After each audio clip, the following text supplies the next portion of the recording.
Hello दोस्तों, एक बार फिर स्वागत है आपका हमारे चैनल पर। मेरा नाम है वरुण और हम बात कर रहे हैं मध्य प्रदेश की जिला यात्रा हम कर रहे थे। 52 जिलों की पूरी यात्रा कर रहे हैं ताकि मध्य प्रदेश का कोई भी क्वेश्चन आपसे टूट ना पाए। और इसी श्रृंखला में आज हम पहुंचे हैं कहाँ? हम पहुंचे हैं खरगोन जिले में। कहाँ पहुंचे? खरगोन जिले में। और ये आप रेड रेड कलर का देख पा रहे हो मध्य प्रदेश के मैप में, ये है खरगोन जिला। इसको बोलते हैं पश्चिमी निमाड़। याद रखिएगा क्या बोलते हैं? पश्चिमी निमाड़। और ये क्वेश्चन कई बार पूछा जाता है। निमाड़ क्षेत्र के अंतर्गत ये आता है। चलिए देख लेते हैं खरगोन के बारे में। तो जिले का नाम क्या है? खरगोन। 1956 में जब मध्य प्रदेश का पुनर्गठन हुआ था उसी समय ये जिला मध्य प्रदेश में जुड़ गया था। तहसीलों में खरगोन, खरगोन नगर, भगवानपुर, गोंगांव, सेगांव, करसावद, महेश्वर, बड़वा, भीकनगांव, जिरन्या, सनावद। और ये याद रखना है महेश्वर, ये इंपॉर्टेंट है। महेश्वर की साड़ियां भी है और मेला भी और बहुत सारी चीजें हैं जो यहाँ से पूछे जाते हैं। खरगोन जिले के साथ अगर सीमा की बात करी जाए तो ये आप देख पा रहे हैं, ये धार जिला लगता है। बड़वानी तो इससे ही बना है नीचे। इसके अलावा इंदौर जिला भी लगता है ये ऊपर। देवास जिला लगता है ये। इसके अलावा हरदा भी लग जाता है। ठीक है, हरदा, हरदा तो इधर है।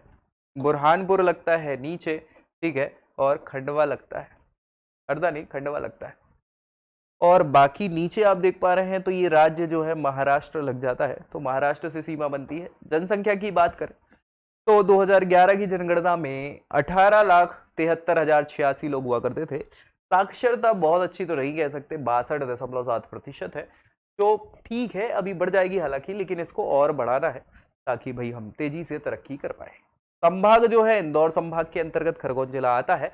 और ये दूसरा सबसे बड़ा संभाग है मध्य प्रदेश का। जबलपुर के बाद 8 जिले आते हैं। मुख्यालय इंदौर है। ठीक है भाई, कोई दिक्कत यहाँ पे है नहीं। 8 जिलों की अगर बात करें तो भाई इंदौर मुख्यालय, धार, झाबुआ, अलीराजपुर, खंडवा, खरगोन, बुरहानपुर, बड़वानी। ठीक है, तो ये सभी 8 जिले जो है इंदौर संभाग के अंतर्गत आते हैं। ये क्वेश्चन कई बार पूछा जाता है। इतिहास की अगर बात करें खरगोन जिले की तो अच्छा खासा समृद्ध इतिहास है।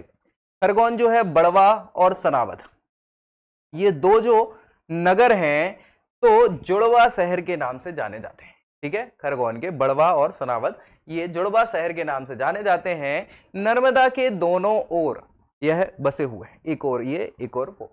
खरगोन जिले का आदि गुरु शंकराचार्य और मंडन मिश्र की कार्यस्थली भी इसको माना जाता है। तो शंकराचार्य के नाम तो बहुत फेमस है, इसलिए ये बहुत इंपॉर्टेंट हो जाता है।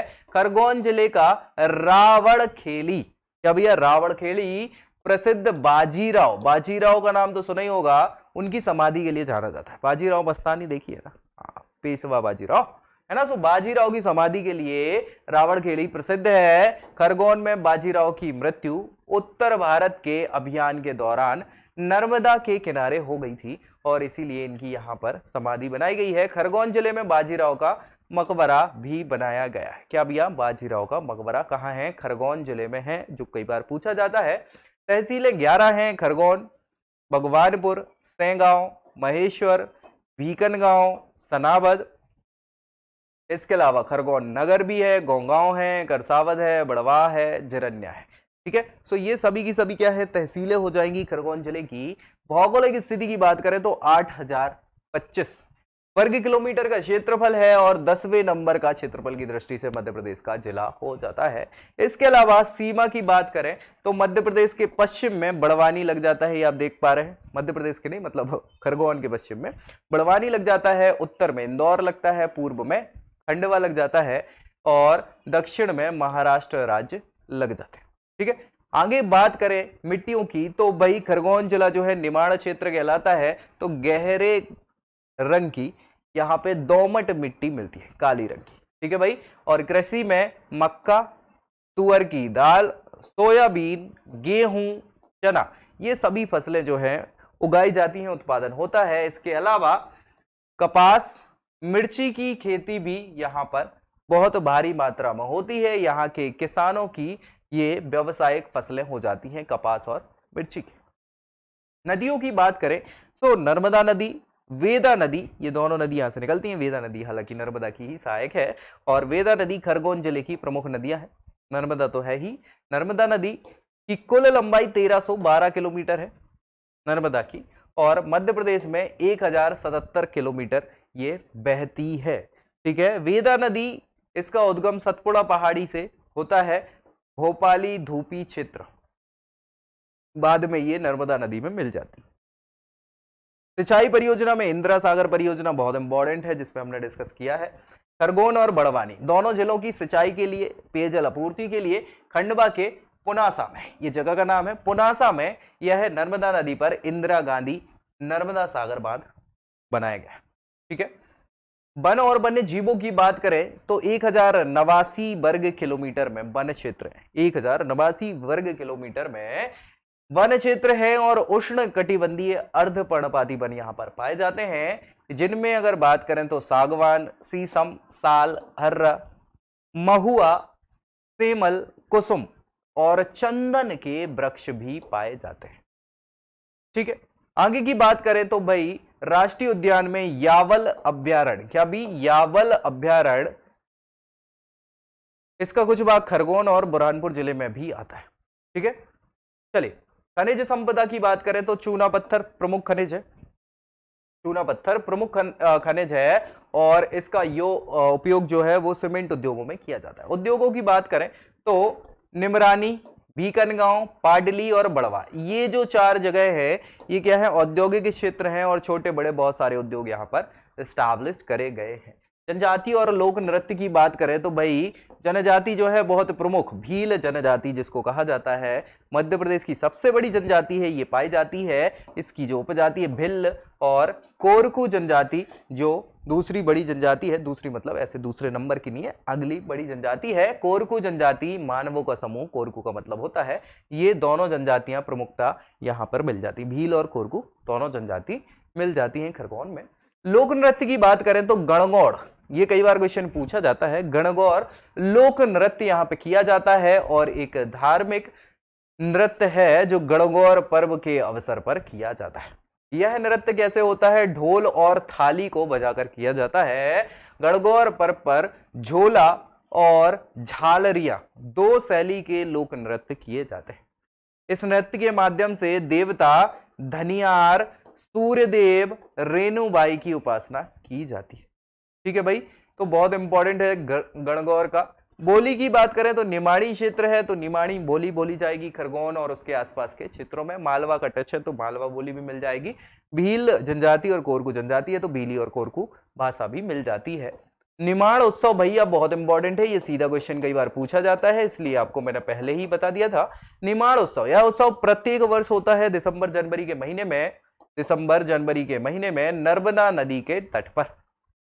और देवी अहिल्याबाई ने महेश्वर में जो किला बनवाया है, उसी किला परिसर में 3 दिनों तक ये मनाया जाता है। निमाड़ उत्सव में कई कलाकार आते हैं, गायक आते हैं, नाचने वाले नर्तक आते हैं, ये सभी भाग लेते हैं, और बड़ी धूमधाम से ये निमाड़ उत्सव मनाया जाता है प्रत्येक वर्ष दिसंबर जनवरी में। कहा, महेश्वर में।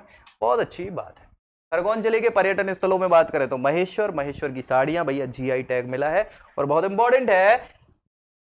बकावा हो गया, रावेरखेड़ी हो गया, सिरवेल महादेव का मंदिर हो गया, सहस्त्रधारा जलप्रपात हो गया, ये क्वेश्चन पूछा जाता है, नर्मदा नदी पर बना है। देवला देवड़ा है, देवड़ा, इसके बाद बड़वा और सनावद, ये दोनों जुड़वा शहर है। नन्हेश्वर हो गया, राजराजेश्वरी मंदिर हो गया। तो ये भाई बहुत इंपॉर्टेंट है आपके पर्यटन स्थलों में। महेश्वर देख पा रहे हैं आप, कितना बढ़िया खूबसूरत है, जाके घूमिए, बढ़िया है ना। यहीं पर होता है ये निमाड़ उत्सव। इसके अलावा सिरवेल महादेव का ये मंदिर है, इसके अलावा सहस्त्र धारा जलप्रपात देख पा रहे हैं, ये कई बार क्वेश्चन पूछा गया है, याद रखिएगा। ये कहां, नर्मदा नदी पर ये जलप्रपात है खरगोन में। ठीक है। नन्हेश्वर महादेव का मंदिर आप देख पा रहे हैं। इसके अलावा आप देखेंगे राजराजेश्वरी मंदिर, और ये आप देख पा रहे हैं देजला देवड़ा परियोजना। देखो बढ़िया, कितना बढ़िया दिख रही है ना। तो देजला देवड़ा परियोजना जो है, डैम है, इस पर परियोजना बनाई गई है। प्रमुख तथ्यों की बात करें तो वर्तमान में पश्चिमी निमाड़ के नाम से इसको जाना जाता है, ये क्वेश्चन याद रखना है, और महाराष्ट्र की सीमा पर यह जिला लगता है। पावागिरी, ये बहुत इंपॉर्टेंट है, कई बार क्वेश्चन आ जाता है। जैन तीर्थ क्षेत्र है, यहाँ पर बहुत सारे मंदिर हैं जो चंदेलों के द्वारा बनवाए गए थे। खरगोन जिले को मालवा का खजुराहो भी कहा जाता है। क्या भैया, मालवा का खजुराहो भी चंदेलों ने बनवाए थे, तो कहा जाता है कि इसको, खरगोन जिले को मालवा का खजुराहो। ठीक है। खरगोन जिले के मंडलेश्वर में जल विद्युत परियोजना है। इसके अलावा खरगोन जिले में सिर वाले महादेव हैं। क्या भाई? सिर वाले महादेव, इनको कहा जाता है रावण ने यहाँ पर अपना सिर भगवान शिव को चढ़ाया था, तो भैया बहुत इंपॉर्टेंट हो जाता है ये। बकवा, बकवा खरगोन जिले में नर्मदा के किनारे शिवलिंग है। इसके अलावा देजला देवड़ा मिट्टी का बांध है, ये बहुत इंपॉर्टेंट है, ये पूछा जाता है। महेश्वर नर्मदा तट पर पवित्र धार्मिक स्थल है, धार्मिक स्थल है। यहां पर है राजा, है वंश के राजा थे सहस्त्रार्जुन, इनकी राजधानी रहा है। महारानी अहिल्याबाई जो होलकर रही हैं, इन्होंने महेश्वर को होलकर वंश की राजधानी भी बनाया था। महेश्वर की साड़ियों के लिए यह जगह बहुत ज्यादा प्रसिद्ध है और पहला देश का मोबाइल बैंक जो है खरगोन में स्थित है। क्या भैया? मोबाइल बैंक जो है वो खरगोन में स्थित है, पहला। ठीक है, मोबाइल बैंक समझ रहे हैं ना, मोबाइल वाला नहीं, चलित वाला, चलने वाला। ठीक है, चलिए। नर्मदा नदी पर सबसे बड़ा घाट जो है वो महेश्वर का घाट है, ये भी बहुत इंपॉर्टेंट है। रंगीन कपास का उत्पादन भी होता है कहां पे? यही खरगोन में। संत सिंगा जी का मेला, ये कई बार क्वेश्चन पूछा गया है। संत सिंगा जी का मेला जो है कहां लगता है? तो खरगोन जिले के पिपलिया खुर्द में, ये जगह का नाम है ना, पिपलिया खुर्द में ये संत सिंगा जी का मेला लगता है। और केंद्रीय सुरक्षा जो बल है उसका प्रशिक्षण केंद्र भी यही खरगोन में है। मध्य प्रदेश का महिला स्वयं सहायता समूह लक्ष्मी वाहिनी जो है वो इंपॉर्टेंट है, जो कहां से है? खरगोन से बिलोंग करता है, खरगोन में है। और नर्मदा, कुंडा, बेदा, ये सभी नदियां खरगोन से बहती हैं, हालांकि ये सभी नर्मदा की ही सहायक नदियां हो जाती हैं। राष्ट्रीय राजमार्ग की बात करें तो आगरा बॉम्बे NH3 जो है खरगोन जिले से होकर गुजरता है। और इसी के साथ भाई खरगोन जिले को भी हमने यात्रा के रूप में समाप्त कर दिया है। अब नेक्स्ट वीडियो में नेक्स्ट जिले की यात्रा के साथ मिलेंगे। तब तक वीडियो अच्छी लगी हो तो लाइक कर दीजिएगा, चैनल को शेयर जरूर करना है और सब्सक्राइब भी करना है, ताकि आपको सारे के सारे मध्य प्रदेश से संबंधित छोटे बड़े हर तथ्य की जानकारी यही इसी चैनल पर हो जाए। तब तक के लिए जय हिंद।